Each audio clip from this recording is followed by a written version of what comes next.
It just made sense to us that the grandest cinematic events in Marvel history should be executed in full IMAX. The level of ambition in these films is pretty high. We needed equipment that could help us fulfill that ambition. As filmmakers, it's an amazing tool for us, the way that it captures light, the way that it captures color. They're fantastic cameras. The chip is incredible. It's at a resolution that is unprecedented.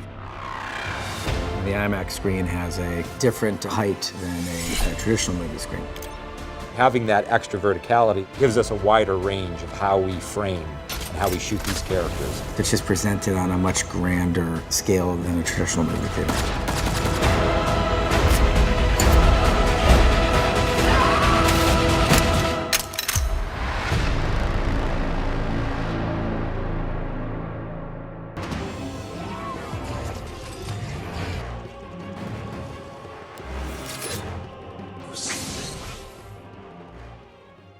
What is poppin' YouTube? Warstu here with a video on Avengers Endgame. So if you're new to the channel, make sure to subscribe to never miss any of the videos. We are actually giving away an Infinity Gauntlet at the end of this month, which is coming up on Sunday. All you gotta do is subscribe to the channel, hit that notification bell button, and let me know what are you most looking forward to in this movie. Except for when I do my review for Avengers Endgame. I know you guys are all looking forward to that. So let's get into this video. So just like I said, Marvel released a pretty cool new trailer. Warstu, it's not a new trailer. It is.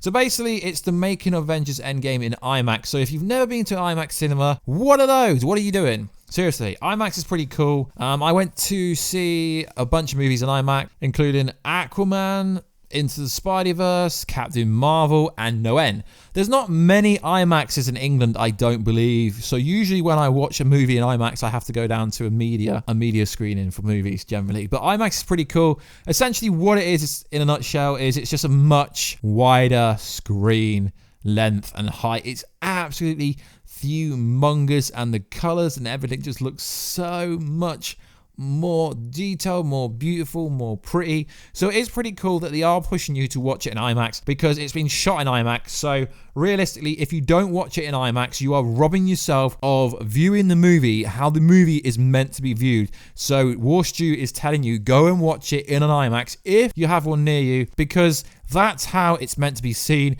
It's not Marvel trying to make more money, although it is more expensive cumulatively to watch an IMAX movie than a normal movie because the screen's much wider. So it is more expensive to go watch IMAX, but it's been shot in IMAX, so you definitely should go and watch an IMAX movie in IMAX if you have them available. I know in England there's not that many. There's a few in London. I don't know about the other parts of the country. But if you are close to London, go and watch Endgame in IMAX if you can. It is freaking awesome, you know. So, also in the news, massive spoilers. I never seen this coming, guys. Oh wait, literally everyone's been saying this for months. So recently, in an interview with, well, I'm reading it from comicbookmovie.com. I don't know where the original source of it was from, but Sergio, who is the voice of Rocket, drops some major spoilers about the story arc and drops a massive spoiler about a major death in this movie. But come on, guys, seriously? We have been told so much from Kevin Feige, the Russo bros. Kevin Feige, nothing's going to be the same. No one is invincible. Everyone could die. And then you get articles like these and people are thinking it's a massive spoiler. Okay, it is a spoiler. And also, you got to remember, apparently out of the 6 original Avengers, only 2 of them are going to make it out of that. And obviously, it's highly anticipated that Robert Downey Jr. and Chris Evans will be exiting the MCU. And recently, as today, I read an article about Captain America himself, Chris Evans saying, for now, Avengers Endgame is his last movie playing Captain America. But I was talking with a buddy earlier, and I believe they're going to leave the door open. I don't think he will be killed off as much as everyone wants to say he will be. So recently, in an interview with Sergio, I'm not even going to attempt to pronounce his last name because you guys will butcher me down below like you did with a Doctor Strange villain. So dropped a major spoiler when he confirmed that a key character does indeed die. And while he didn't go into so far as much detail, really, as to identify them, it means we should now brace ourselves to say goodbye to at least one fan favorite. I can tell you that the movie takes you from laughter to tears.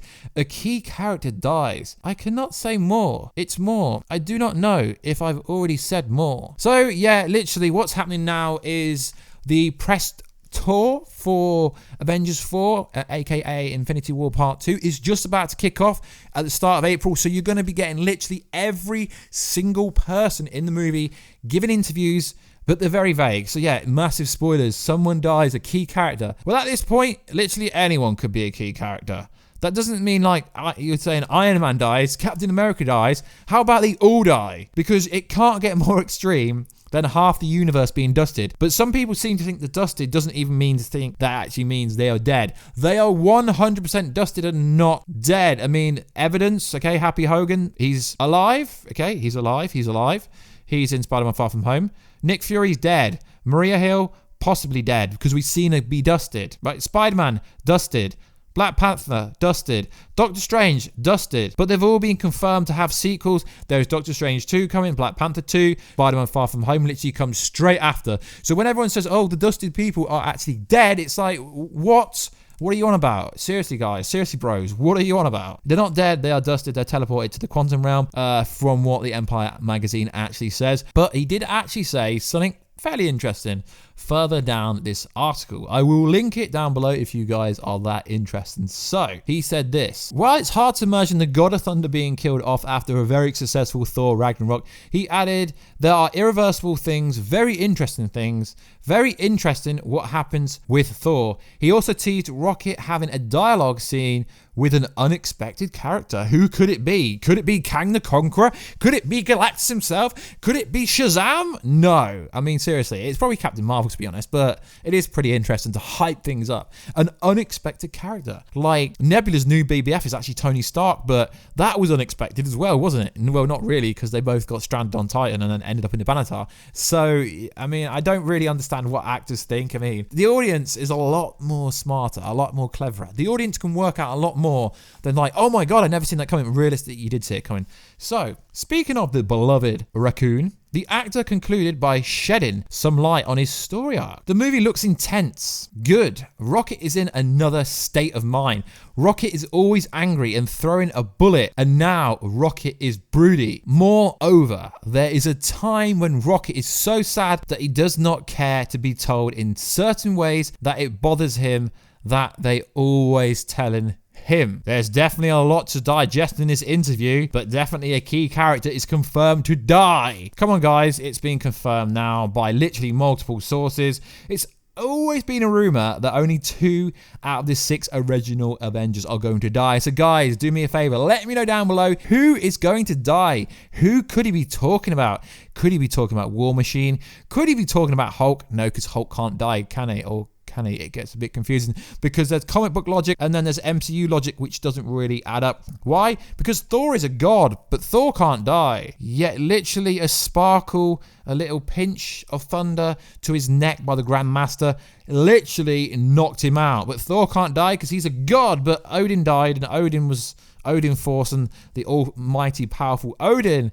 Literally, all I'm trying to say, guys, is literally anyone in this movie could die. So even, like, literally anyone could die. Okay, we know it's not going to be anyone that is pinnacle to Phase 4. It's not, obviously not going to be Captain Marvel because she's literally only just debuted. And like I said, I can't see him killing Captain America long term. And when they introduce time travel, can anyone really die? Not really, if the Flash TV show is anything to go by. So, over the last few days, there's been a lot of speculation about Avengers Endgame, aka Avengers 4, aka Infinity War Part 2, aka the last movie in the Infinity Saga being 3 hours plus.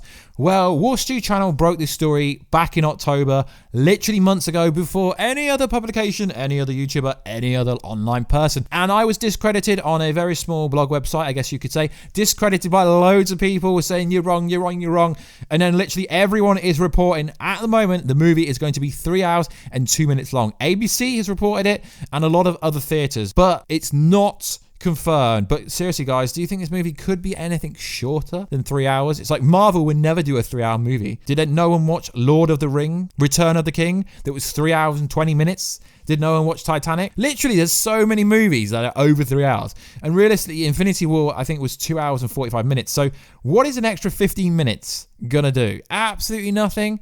I mean, it's going to be the biggest movie of the century for Marvel and maybe ever, because obviously, will it break 2 billion? Yes, sure, bro. Of course it's going to break 2 billion. But will it beat the epic record that Avatar has? Yes, I know Avatar is now owned by Disney, but they didn't make the movie, so technically it's not really their movie. So this movie has to be 3 hours long. Plus, I mean, damn, bros, make it 4 hours, because I just don't want this Avengers train to stop. So make it as long as possible. I hope there's a director's cut that is really, really long. So essentially what's going to happen is you have to wrap up each individual story from start to finish. They're going to reminisce. They're going to see a lot of the old villains. They're going to see some new villains. There's going to be so much craziness in this movie that it possibly cannot be under 3 hours. They've got to fix the world. The world got fingered by... Sorry. The world got fingers... Sorry. The world got decimated by Thanos with the decimation. So how could it possibly be anything shorter than 3.5 hours is beyond me. I mean, if I could talk to the Russo bros, I would have begged them. I was like, just make it a bit longer. Come on. I know Disney is all about getting the maximum amount of screenings inside the movie, but realistically, they're going to buy literally every screen in April anyway. But that does remind me, Shazam is coming out on the 5th of April. Make sure you go watch it. Don't discredit it just because Endgame's coming out. Endgame doesn't come out to the end of the month, so there's still 3 weeks of Shazamming to come out, because Shazam is pretty awesome movie. Really, really cool movie. So guys, we are doing a Q&A this Friday, so if you do want to get your question answered, just let me know down below anything, and just put a tag that's for the Q&A, because I really like doing the Q&As. That is pretty cool. Got a pretty cool intro planned. Well, I think it's pretty cool. It's quite cool for a channel like this that literally is commentary based. So like always, guys, all your ideas down below. Do you agree? Do you disagree? Are you going to go watch the movie in IMAX? Do you even care about IMAX? Do you think Rocket is the person that's going to die? Do you think he's talking about himself? But Warstu, that can't be true, because he's going to be in Guardians of the Galaxy Volume 3. Well, no one's confirmed anyone has actually signed up to be in it, or is actually going to be in it. But yeah, they're not actually going to recast the whole movie, are they? Because how would they explain when the Guardians change? Well, they could just explain it by obviously the multiverse opening up and it being a different variation of everyone, or it being a complete new crew because of what happened. Damn, the Marvel Cinematic Universe is going to change. Maybe we're going to see more than just a Dark Dimension and the Quantum Realm that everyone keeps talking about, and everyone said it was going to be in the Captain Marvel movie, but the Quantum Realm never showed up in the Captain Marvel movie. I was so freaking annoyed, but I thought it was pretty obvious, to be honest, because she can time travel still. A lot of people are like, no, she can't. Yes, she can. No, she can't. Of course she can. Seriously, she can. Trust me. It's all part of the plan that Disney's got. Anyway, guys, please like, subscribe, and comment, and I'll catch you in another video. Any requested videos, just let me know down below if you have got this far. Hashtag Team Warstu is the best, or some shit like that. And also, if you do want to reach out to me to work with me or do some kind of brand deal, just hit me up on Instagram at Warstu, or Warstu Media on Twitter, or warstubusiness@gmail.com if you do want to work with me, or you got anything to ask me, or you just want to say, hey, what's up? That's probably better on Twitter or Instagram if you want to do that. I like to keep the business email for business conversations. Anyway, guys, I'll catch you in that next video very soon. Catch you later.